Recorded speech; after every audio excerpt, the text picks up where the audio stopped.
Welcome to the Alchemy of Transformation podcast.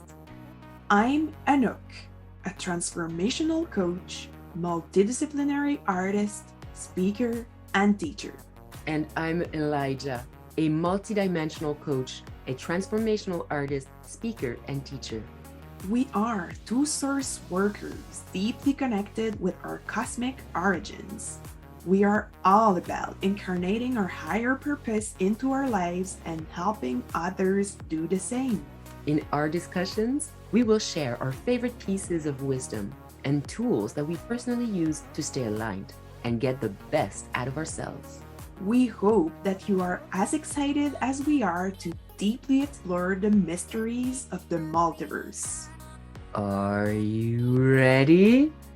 Let's dive.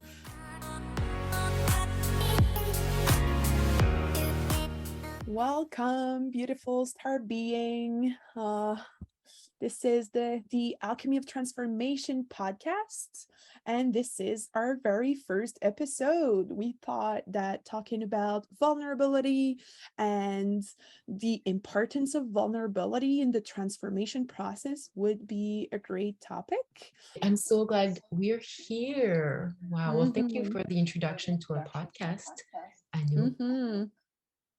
Yeah, with great joy. I feel like giving a bit of a context. Our podcast is The Alchemy of Transformation, and we're hosting it on both of our pages because we're both individuals who are blossoming individually and professionally in the world of self-transformation and supporting ourselves and others doing that. And so we often have these amazing conversations. And for so long, we were like, oh, we need to record them and share them and do a podcast. And so we actually started recording them, and we have a few in bank, but we thought it'd be really fun to actually do lives for so many reasons. It's just such a win to be more dynamic with you guys and together and live, no oopsies removed. You'll get all the oopsies live. So there we are, taking risks in conversation between us, but with our audience as well. So feel free if you have comments, if you have questions, we will be glad to interact with you throughout the process. So, vulnerability, it would be maybe interesting to give a glimpse of why we decided to talk about that topic today. We actually decided to change plan a little bit last minute, but it what was feeling aligned for us. Yeah, very aligned, right? The alchemy of transformation is about adaptability. And originally we wanted to talk about something other, but we both felt called to realize that where we are today is very vulnerable. We're feeling, and not just today, just in these times. There's a lot going on in these times, and we know a lot of us are kind of in the same school bus, and we're all in the same class. So you might be getting the same lessons, and we are in a Mars retrograde in Gemini. Did I get that right? Yeah, we're into the shadow of it. So the retrograde itself didn't start already, but yeah, we're definitely feeling that energy coming. And we are in the Mercury retrograde as well, and in the Jupiter retrograde, which is a long transit planet, but this energy is also impacting the whole ambience right now. And so, like, I'm very interested in astrology, but I'm not an astrologer. And, I'd love to clarify what happens in a retrograde that would make us extra vulnerable, right? Can you speak a little bit to that? Because you'd probably be better at it than I would be. I know astrologer neither, but I'm definitely a nerd about astrology. And what I learned is that retrograde energy kind of um bring a pause for this planet's energy and kind of bring it more into the into ourselves. So it's kind of shifted from the outside towards the inside. So there are they are a moment of pause, of reflection, about the specific qualities of that planet in the sign in which it's retrograding. So we won't go into all those details because it's not a conversation about astrology, but there's definitely a slowdown that's invited through retrograde processes, and particularly with Mars, which is a planet pretty much about action. So whenever Mars is retrograding, we're very invited to go slower, yeah, and and have more yin time, reflection time, not forcing too much to get things done, and be okay with the rhythm being changed. And that's it. Like there might be so many little things that are not at the speed we would have wanted or to the efficiency that we would have wanted, that it might bring up some emotions, that might bring up some vulnerability. And we might be Mm-hmm. confused. I don't know what to do. And there's just all of these, all these planets, all of these different places in ourselves where we're like, am I at the right place? And these are Mm-hmm. just like the times we're asking these questions. And so we wanted to talk about vulnerability because we need to. We need to remind ourselves again and again and again that we are beings that will have vulnerable moments that we need to cherish, that we need to respect, that we need to protect. And we are in a world that is so demanding, go, go, go, go, go. And so few of us have like um, relationships and a lifestyle that allows for a true the the, the um, stopping of ourselves, of a true letting go and trusting that the environment can hold me for a second, or trusting containers. And so we need to tell ourselves that, hey, how can I give myself that safe container to be vulnerable today or this week Mm-hmm. or in this particular situation that I'm walking into?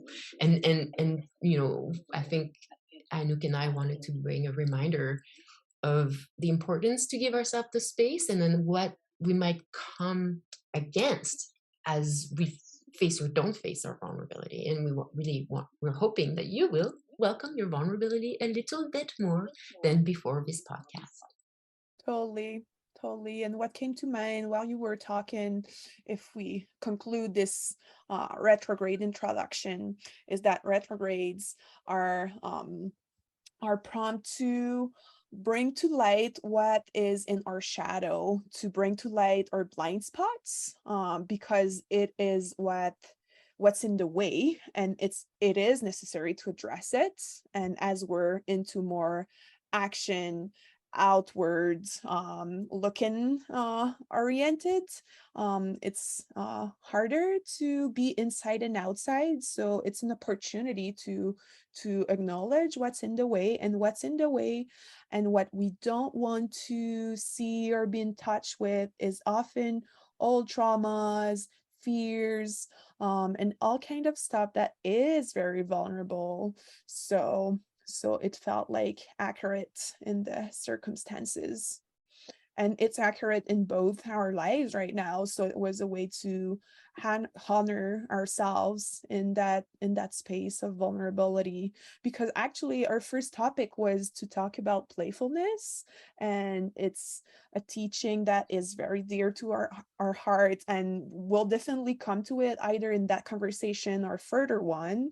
But yeah, being authentic is very important to us, and yeah, the topic of vulnerability felt more present and accurate in those times. And we can observe it in the life of so many people. All the closest person to me are dealing with a lot of things, like all kind of different things. It can be material issues, emotional issues, but still there's a lot happening, and it can be overwhelming, and it again brings us in those vulnerable spaces. Uh-huh. Yeah, yeah. Well, Anouk and I often have this sense that we are each, and that's part of the alchemy of transformation, is realizing that we are not all each individual separate items from each other. We are actually in the same field, and we are all experiencing things. And when I'm taking the time to slow down, to be with my vulnerability, I'm doing this on an individual process, but it is supporting the collective process. It is putting this into Mhm. the subconscious and the unconscious humanity field, and giving more permission for others to also do that. And we need to give ourselves permission, because we have so many layers, and that's one of the things we want to talk about, is like the full permission to own our vulnerability with no guilt, with no shame.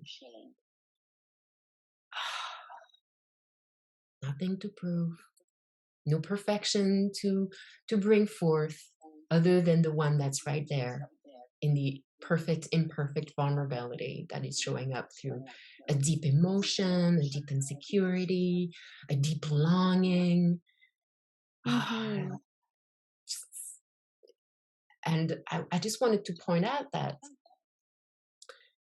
guilt and shame, we might not even know that we're vulnerable, because we have been trained to not go there, or we don't have the safe spaces to go there. So we will either feel ashamed or guilty about this, or just not have the energy to deal with it. And so our vulnerability, they will often be shoved aside. And the physical and emotional and spiritual mental signs that show up that we are vulnerable are just swept under our rationality or our excuses or whatever is showing up at that moment. And then if we do have this sense of like, oh, I am uneasy, and what's going on, and maybe I have this agitation, and maybe I am looking to see like, why am I agitated, and underneath I am vulnerable, I might from far away see that place of vulnerability where I feel maybe weak or whatever. And right away, the guardians of guilt and shame come. Mhm. And we will often stop as these guardians and be like, oh yeah, I don't want, okay, I'm gone. Shame, guilt, no thank you. I'm just gonna stay focused on my day-to-day life. Yeah, Right? and repress it into our unconscious or shadow, depending of the vocabulary we use.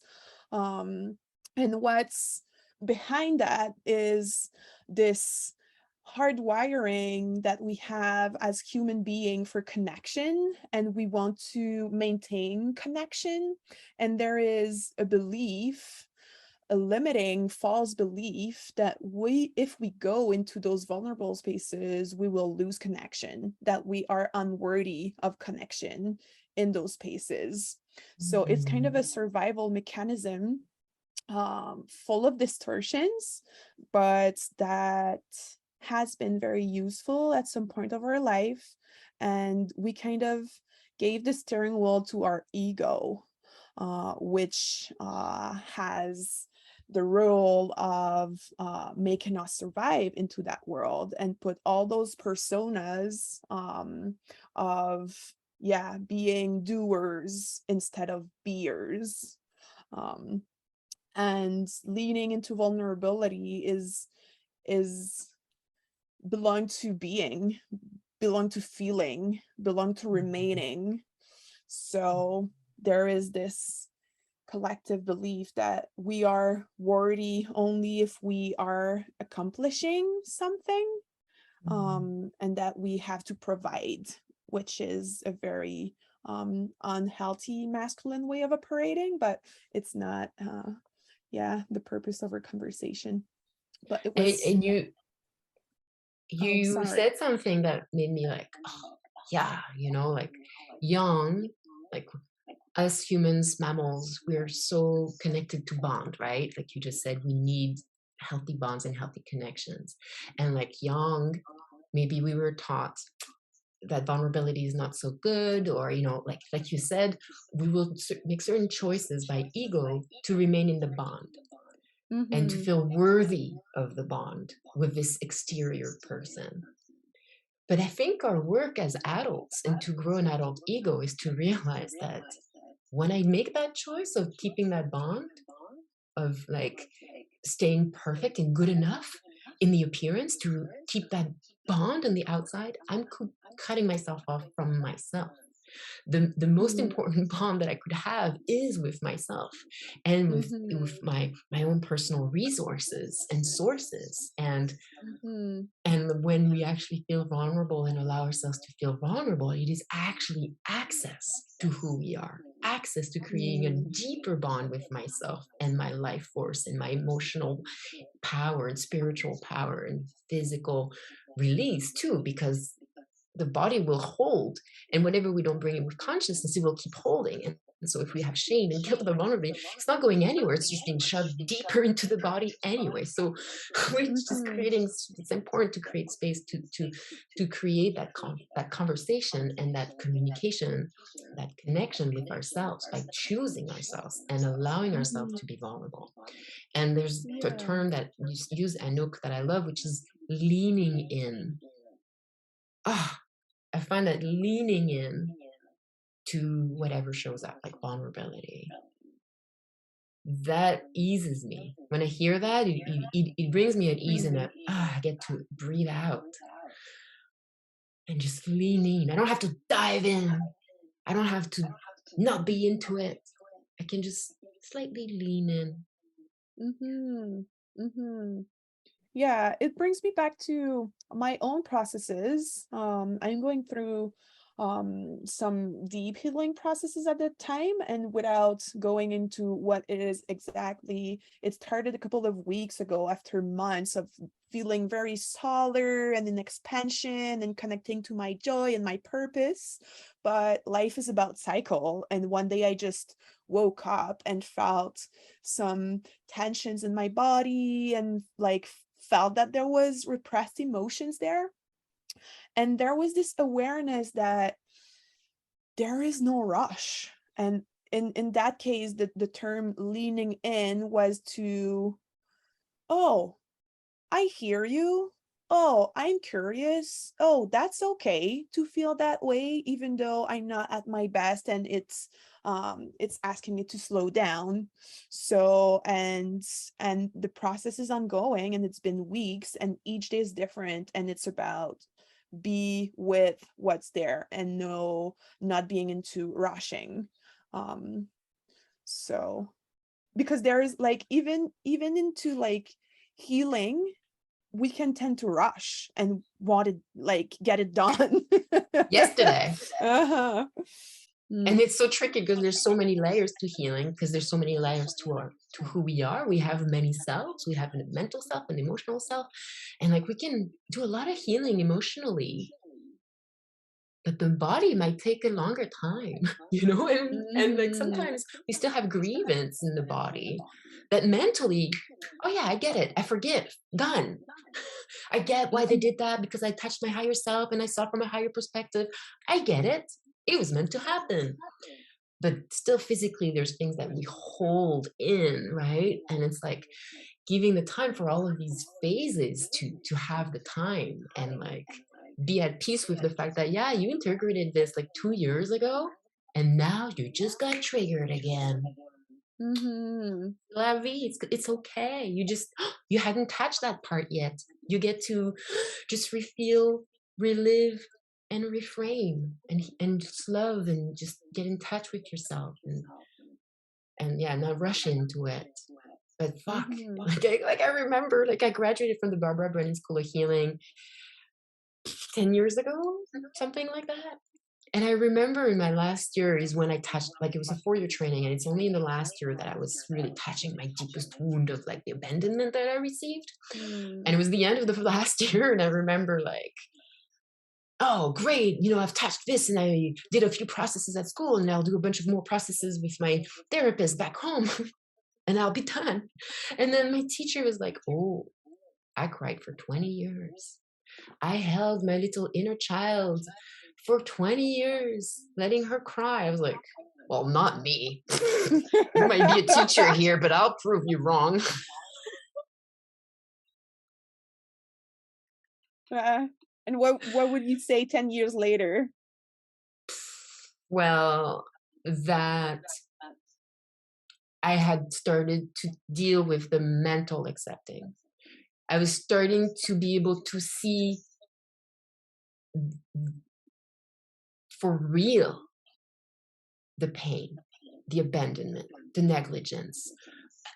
I hadn't even really truly seen the level upon which I had a mask of superhero in to compensate for the deeply vulnerable inner child that I had, Mm. you know, known inner safety for. So it was really shoved in with a very strong personality to really like protect it. And so, like 10 years ago, I didn't even realize the depth of this. And I would say, like, maybe 2 years ago, I like went on a much deeper level and started to truly being able to have a powerful conversation. I don't know. I feel like it's not really true. Like it's just the conversation just keeps deepening and keeps deepening. It's a spiral, you know? Like Mhm. and Mhm. I think with time I realized that he, healing is a spiral. It's a communication, it's a conversation. The thing that I am healing is something I'm going to be in relationship with for the rest of my life. But I'm going to gain tools, I'm going to gain resources. If I still get triggered, I'll be able to notice it right away and regulate myself or co-regulate or whatever. Like we just get better and better and better and better and better at gaining our own inner tools and inner strength to allow ourselves to be vulnerable and to be like, oh Mhm. yeah, that's true. It's not the end of the world. I didn't die last time I went in that space. Hmm. I even gained amazing insight. Mhm. Mhm. So today, I don't know, my inner child is probably more present than ever. Hmm. Like I'm so vulnerable, I feel so vulnerable today. And I think in the past I would have just really brushed over it and like forced myself to move through and not give myself the time to be with it. I value now the time. Mhm. Yeah, one of the reasons why we want to rush through is that those places are fucking uncomfortable. They are painful, they are dark, they are scary. So even though we used to visit them and explore them and be with them, when they show up again, there's often this like, damn it. I thought I was done. Why?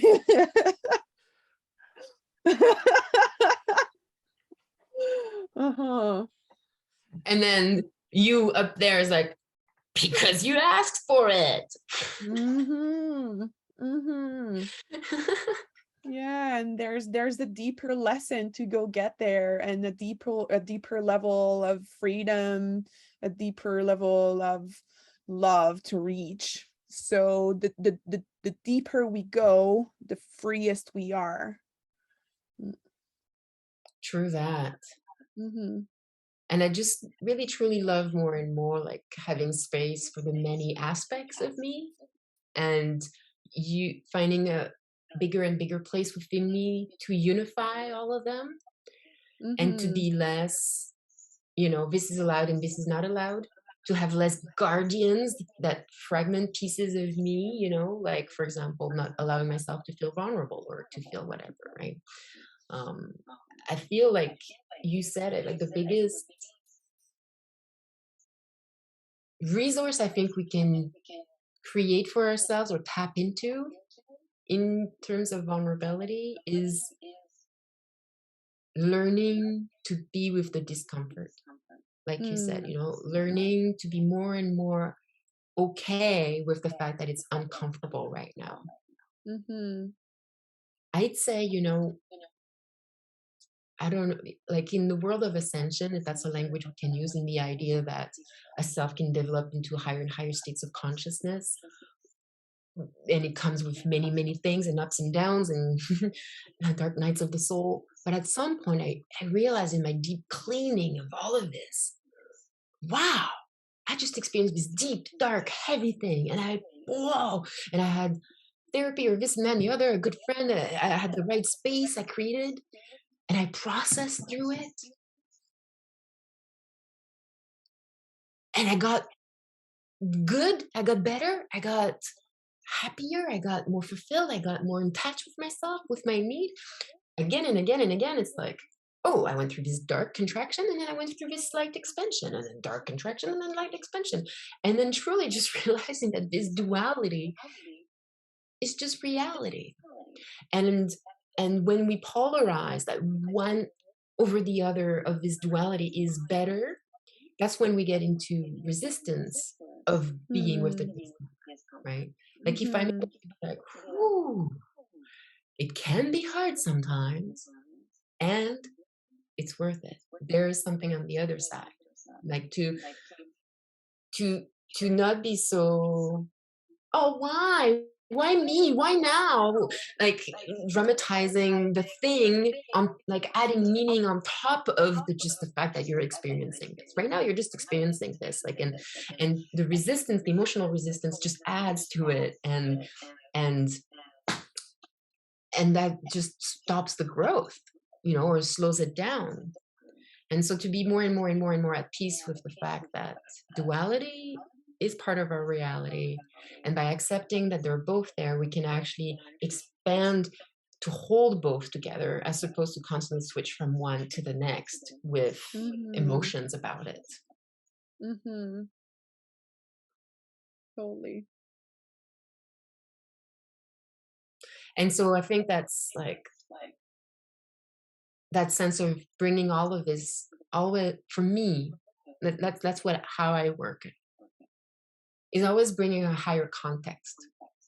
So first of all, a higher context for, like, say I'm feeling vulnerable, maybe I'm feeling a bit small or unworthy. Hold on a second before I process. Let me connect to my higher self, to my guides, to a higher power that will bring me life force and knowledge that I might not tap into when I'm connected to the self that is feeling unworthy. So tapping to a higher context, the higher self, I think is um really supportive in allowing vulnerability in our life. Mm-hmm. Completely. And this higher context can be within us, within our multi-dimensionality, and as you said, contacting our higher self and guides, but it's also in the matter in our social context, and go get support, go get help. Mm. Yeah, totally. Actually, I feel like it would be a really good moment to talk about the tools we wanted to share, Mm-hmm. um, that support people, that support individuals. Mm-hmm. First, these times of introspection and reflection during the retrograde, but also just when we're feeling vulnerable in general. Mm-hmm. Yeah, because whenever we're in those spaces, it's important to allow ourselves to explore them fully, and we can hold space for ourselves, but it's kind of hard to be inside and outside at the same time, and to really allow ourselves to dive deep and get out of us what needs to be released. Sometimes we need someone to hold our hands in the dark and really dive. Yeah, yeah, totally. I like as someone who's been I've been seeing one-on-one clients, for years now, and having this understanding of our energy bodies and our multidimensional vehicle. I've come to realize that all of these are charges, right?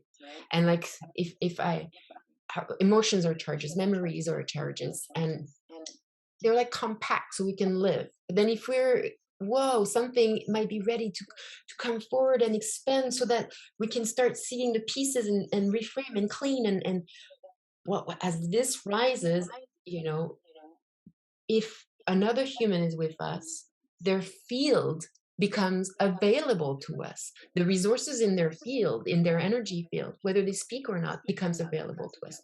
If our emotional body needs to expand for a moment because there's a lot of emotions coming out, well, we even have a bit of their emotional field, like, and we even have a bit of their bigger field. So, and I imagine, like, when we're cleaning our house and I'm going to clean the closet. Well, we need to get stuff out of the closet sometimes, and it's a huge mess in the living room. We need a bigger space to, have more distinctions between the elements that we want to keep or not. And I find that another human being will provide that. But obviously, a human being that has a good heart, a good intention. Sometimes we have friends that are just perfect and empathetic, but sometimes we don't. Maybe we're going deeper than our regular crew can handle, and it's important to give ourselves the right to find the right, like to create the health team, to create a health team for our needs, whether they're physical or psychological, spiritual, all of these, or ideally someone who can do all of them, but or have a good team, right? And like build that team to create that Mhm. container, or at least one, Mhm. to know that you have a safe container somewhere. And I find that once we have, you know, like like I find it's important to get that balance between I'm regulating by myself and I'm regulating with somebody. And with the somebody will expand our field and give us access to certain things. But I think it's also good to do it on our own, because at the end of the day, we are always in our own unit, and we are interdependent rather than codependent. So it's this ebb and flow. Um, if, however, we don't have somebody to talk to, we can journal. We can take the Mhm. time to write, and there's many different exercises that we can do, but just like writing what we're thinking, just Mhm. nonstop. Yeah. Before going there, I would just add that um go get support is the best remedy to shame. We were talking about shame as the barrier between us and our vulnerability. It's shame is this belief that we are unworthy and unworthy of being seen and supported. So it's kind of a barrier to go through. And as we are being witnessed in that space by benevolent, compassionate eyes, it's the best way to dissolve shame and be able to relate in a more healthy way to our vulnerabilities. And it's why it is so hard to go get support, because we feel shame and we feel unworthy of connection. So it's kind of um what's the word, like counterintuitive, um but definitely a lot of relief to go get there. Yeah, thank you for saying that. Mhm. Yeah, yeah, yeah. Mhm. I was noticing. Go No, no, ahead. go ahead. I was just noticing, the last couple of years I went really deep into very, very, very, very, very, very deep processes. And one of the sentences I would hear, or feel for myself, is I'm realizing right now that I was bullshitting myself to some degree. I went into the opposite of, I have to hide because I'm shamed and I don't want to see a therapist or something. It went into the opposite, which I think is just like an inner projection. There are no therapists that can help me with where I'm at. My process is too this, is too that, is too Mhm. extraordinary. There are no extraordinary therapists for me. Hmm. And that's like one of my biggest lie in life in general. Like I am too much. And like, oh, just busted myself right there. I just wanted to do it publicly. Mhm. Busted. Mhm. Hmm. Hmm. Thank you for that. Mm. Mm. Um, So we yeah, well, shared two. Oh, sorry. We shared two tools. First, go getting support. Second one, journaling, or any modality of expression of yours. Journaling can be one, drawing, dancing can be one. Um, so yeah. just get out of ourselves what's like keep us under pressure. It's a way to, Mhm. yeah, get out the stuff. Yeah. Mm. And follow who you are, in your senses. Like maybe you're more visual or physical, or like maybe dance is the perfect thing for you. And if you can emote as you're dancing and moving, you can just feel the emotions and let your body be expressing it. I just wanted to share about drawing. I find that it often becomes very shamanic for me, where I'll start my drawing, where I'm like letting all my emotions in there, maybe even I'm even like going at it with my pen, Mhm. and then there's this catharsis, and then oh, a new emotion shows up, and I'll just keep drawing either around it or on the other side, and Mhm. then this like it just happened again and again and again and again, where I just create this second image that is kind of an evolution of it, like, and the like the more, yeah, the healing aspect of it, and I find that super shamanic. I love it. I love it. I love it. But yeah, Mhm. ritual is also a good one. Mm, mhm. Ritual I can like be a that. really good one. Mhm. Yeah. Yeah, ritual is such a playful way to move energies in with an intentional with intentions. So, yeah, Yeah. it's one of my medicine as well.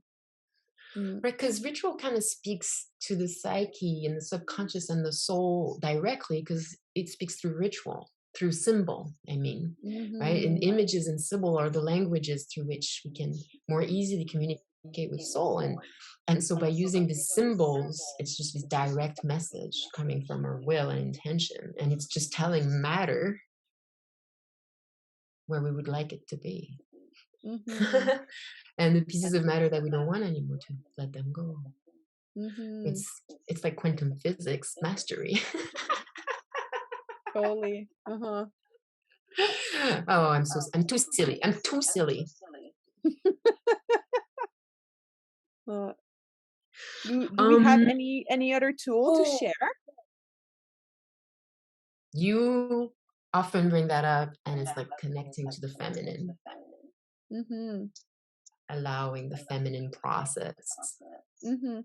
I kind of feel that everything we've shared is kind of related to that in the sense that the feminine has multiple faces and we won't go into all the like details of the matter because it's not the purpose of the conversation, We'll be back but for that. totally. But the feminine is about connection.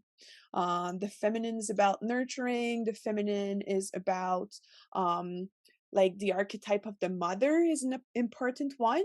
So holding space with a compassionate heart is very much feminine. So when we ask for support, we ask to have someone holding space in a very feminine way for us. Um, Mm. and the feminine is also about being still and listening. um so what we said about like self-expression, there's masculine expressing ourselves, but there is first the need to go inside and feel what's there and be honest about what's there, so that's very feminine as well. And Yeah. ritual are like, yeah, I have no words, but Mhm. definitely connected to Mother Earth and deep, deep, deep feminine wisdom. And you know what? Like, I have a strong, very strong mental and strong masculine energy. I feel like giving tools for the mental, because the mental might be like irrational, reasoning, finding good excuses not to go there, judging. Um, Mhm. and sometimes we just need to give it something to do.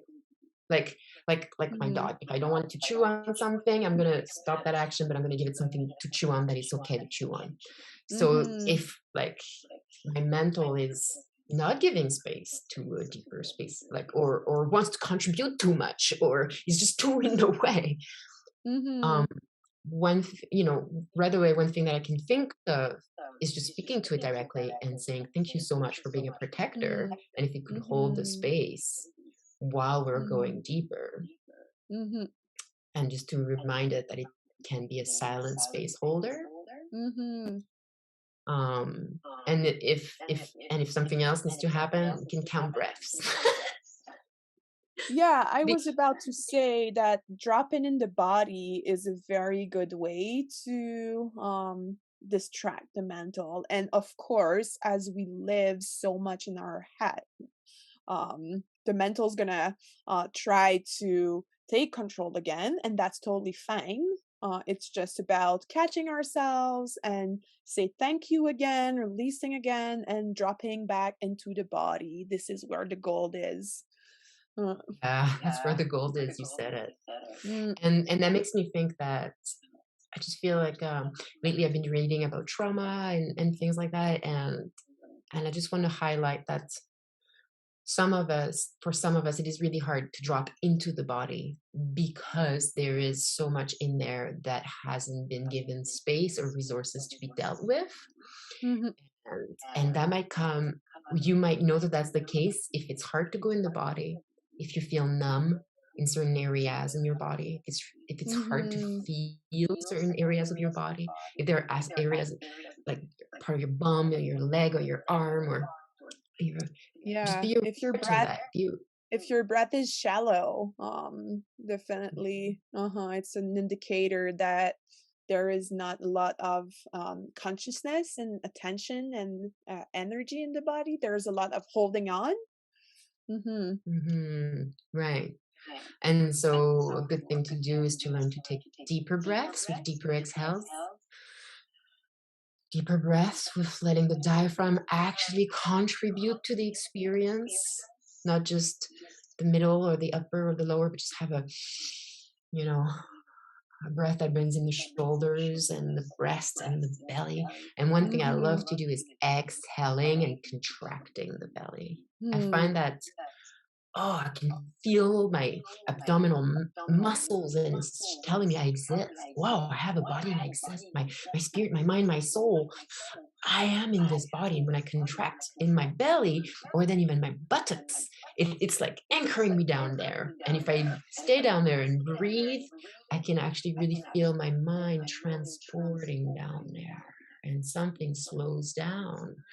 And then I get more access to the sensations. And you know, doing yin practices, yoga, meditation, tai chi, walking in nature, I think Mm-hmm. are, you know, important. Yeah, we all need to give our body so much love. Totally. And Mm. one of the love-ins that we were supposed to talk about was playfulness. Mm-hmm.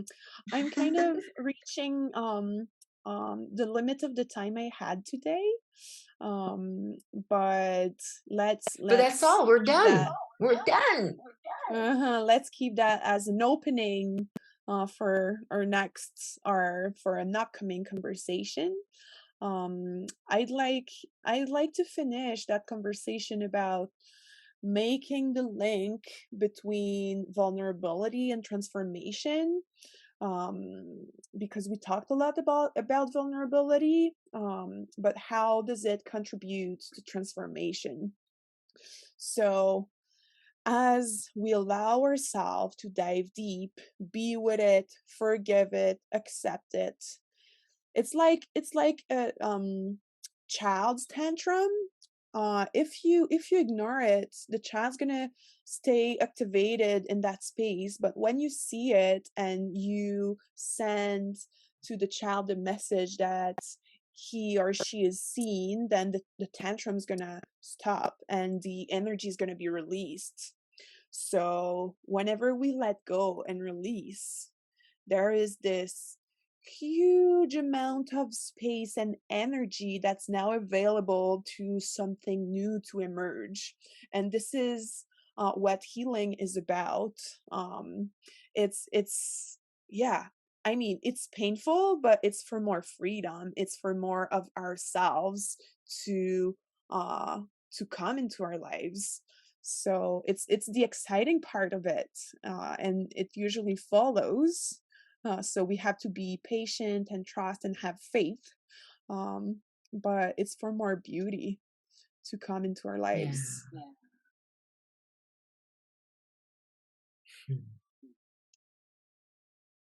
May there be faith. Mm, mm. So, do Well, we thank feel you. complete? Yeah, this is great. I hope that everybody had a good time. Mm, We'll I definitely, hope so. well, you'll see this as a repost somewhere. Check out, Mhm. this might be on Facebook, this might be on Instagram, this might be on TikTok, this might be on YouTube. Please check the descriptions and see what we're up to and what we're about. You'll find our links, and we love you. I love you. Yeah, and let us know how you resonate with all of that, where you are at in your own processes. Yeah, we all have different cycles, and sometimes we have to explore our darkness and vulnerabilities, and sometimes we are harvesting the fruits of all that work. So everything's fine, everything's perfect, and we hope that you're gonna share with us maybe some nuggets you've got out of that conversation or share a little bit more about your own processes. Yeah, I mean, I always love like learning how people do their own processes, and if there are ways that you deal with vulnerability that we didn't name, I would love to hear about it. Yeah, of course. Okay, perfect. Thank you very much for your attention and listening, and stay tuned for our next conversation. Lots of love. Hey, wasn't that interesting?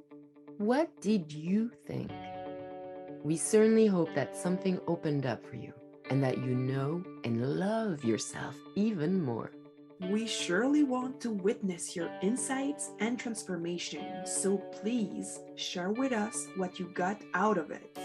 You'll find our social media links in the description. Stay tuned for the next alchemical conversation. Take care, beautiful star being.